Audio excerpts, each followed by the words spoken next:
मेरे नबी ने फरमाया इस्लाम का सबसे मजबूत अमल क्या है? अय्यो और इस्लाम औसक। सहाबा ने कहा अस्सला, नमाज। आपने कहा नहीं। जिहाद?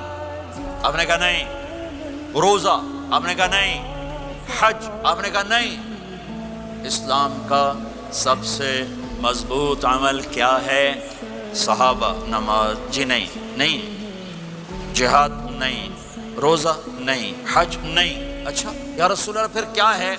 सुनो गौर से, तवज्जो से। मेरे नबी ने फरमाया इस्लाम का सबसे मजबूत अमल आपस में मोहब्बत करना है। इस्लाम पैगाम में मोहब्बत है। मेरे नबी की ज़िंदगी मोहब्बत की पूरी तस्वीर है। किसी से नफ़रत नहीं, बुग़्ज़ अल्लाह के लिए, मोहब्बत अल्लाह के लिए। ये इस्लाम का सबसे मजबूत अमल है।